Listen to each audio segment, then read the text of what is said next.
Feeling very proud. കാരണം 18 വയസ്സിൽ ACC join ചെയ്ത സമയത്ത് അന്നൊന്നല്ല. അപ്പോൾ ഇപ്പോൾ അറ്റ് ദിസ് യങ് ഏജ് ഞാനിപ്പോൾ ഒരു സർട്ടിഫൈഡ് ചാർട്ടേഡ് അക്കൗണ്ടൻ്റ് ആണ്. അപ്പോൾ അതിൽ ഏറ്റവും വലിയൊരു ചേഞ്ച് എന്ന് പറയുന്നത് I M feeling so much of proud. എനിക്ക് മാത്രമല്ല, അമ്മയ്ക്ക് വരെ, അതായത് വീട്ടിലുള്ള എല്ലാവർക്കും അതൊരു അഭിമാന നിമിഷമാണ്. കാരണം വീട്ടിൽ ഒരു ഫസ്റ്റ് ചാർട്ടേഡ് അക്കൗണ്ടൻ്റ് ആണ് ഞാൻ. 18 വയസ്സ് കഴിഞ്ഞ് നിൽക്കുന്ന ഒരു +2 കാരൻ ഏത് കോഴ്സ് എടുക്കണമെന്ന് ചോദിക്കുമ്പോൾ അത് വളരെ വലിയൊരു ക്വസ്റ്റ്യൻ മാർക്കാണ്. അങ്ങനെ ഒരു പോയിന്റ് എത്തിയപ്പോൾ എൻ്റെ ഒരു നെയ്ബറാണ് ഇങ്ങനെ അമ്മയുടെ അടുത്ത് സജസ്റ്റ് ചെയ്തത്, there is A course known as ACCA, chartered accountancy കോഴ്സാണ്. അപ്പോൾ ഈ ഗ്ലോബലി റെക്കഗ്നൈസ്ഡ് ആണെന്നൊക്കെ അമ്മയോട് ഇങ്ങനെ ബ്രീഫായിട്ട് പറഞ്ഞു കൊടുത്തു. അമ്മ എന്നോടൊന്ന് പറഞ്ഞു. എൻ്റെ ഫസ്റ്റ് അഭിപ്രായം എന്ന് പറയുന്നത് നോന്നായിരുന്നു. ഞാൻ അങ്ങനെ പറഞ്ഞു, എനിക്ക് പറ്റില്ല, ഞാൻ എന്തായാലും CA പോലത്തെ ഒരു കോഴ്സ് എടുക്കില്ല. അമ്മയ്ക്ക് ആഗ്രഹം ഉണ്ടായിരുന്നു ഞാൻ ഈ CA എടുത്താൽ ആ ഒരു ജോബിൽ നിന്ന് കിട്ടുന്ന ഒരു റെസ്പെക്റ്റ് അത് ഫാമിലി വൈസ് ആയാലും വളരെയധികം ഹൈ ആണെന്ന് അമ്മയ്ക്കറിയാം. അപ്പോൾ അമ്മ പറഞ്ഞു നീ എടുക്കുക എന്തായാലും, കാരണം ഫാമിലിയിൽ ഒരു ചാർട്ടേഡ് അക്കൗണ്ടൻറ്റ് എന്ന് പറയുന്നത് ഒരു വലിയ സംഭവം തന്നെയാണ്. അപ്പോൾ എന്നോടത്ത് ഇത് പിന്നെ 2-3 ദിവസം പറഞ്ഞ് ഞാൻ റെഡി ആയിരുന്നില്ല. ഒരു ദിവസം കയ്യിൽ നിന്ന് പോയി, രണ്ടുപേരും അങ്ങോട്ടും ഇങ്ങോട്ടും ചെറിയ അടിയായി.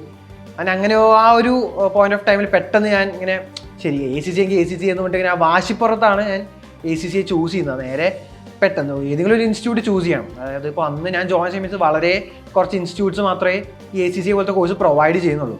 അപ്പോൾ ക്വാളിറ്റി എഡ്യൂക്കേഷൻ മാത്രമല്ല, എനിക്ക് അതുപോലെ തന്നെ എനിക്ക് എൻ്റെ ഒരു കോ കരിക്കുലർ ആക്ടിവിറ്റീസ് ആയിക്കോട്ടെ, അല്ലെങ്കിൽ കുറച്ച് എൻജോയ്മെൻറ്റും കൂടി വേണം എന്ന് എനിക്ക് ആവശ്യമുണ്ടായിരുന്നു.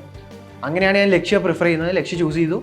നമ്മളൊരു കാര്യം നല്ല രീതിയിൽ ചെയ്ത് പോയാൽ ultimately we become professional at it.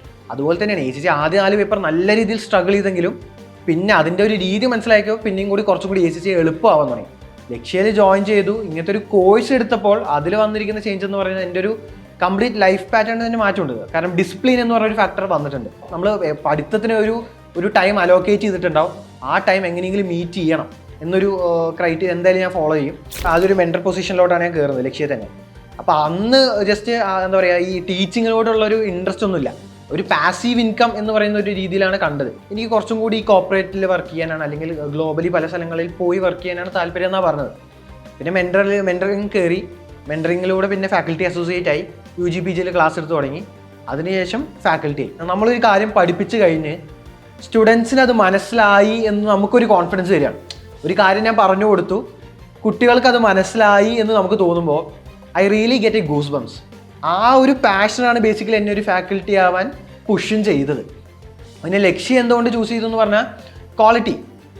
ഇപ്പം ഞാൻ ജോയിൻ ചെയ്ത സമയത്ത് ആസ് എ സ്റ്റുഡൻറ്റ് ഞാൻ ജോയിൻ ചെയ്ത സമയത്ത് എനിക്ക് ലക്ഷ്യയിൽ നിന്ന് കിട്ടിയിരിക്കുന്ന ടീച്ചിങ് അല്ലെങ്കിൽ ആ ഒരു എഡ്യൂക്കേഷൻ എന്ന് പറയുന്നത് ഹൈ ക്വാളിറ്റി ആയിരുന്നു. അതുകൊണ്ട് തന്നെ ഇനിയിപ്പോൾ ഞാൻ പഠിപ്പിക്കുമ്പോഴും അതേ ഒരു ഹൈ ക്വാളിറ്റി മെയിൻറ്റെയിൻ ചെയ്ത് ഇനി ഭാവിയിൽ ACC സ്റ്റുഡൻസിനും പ്രൊവൈഡ് ചെയ്യണമെന്ന് എനിക്ക് ആഗ്രഹമുണ്ട്. സോ ഐ പ്രിഫേർഡ് ലക്ഷ്യം.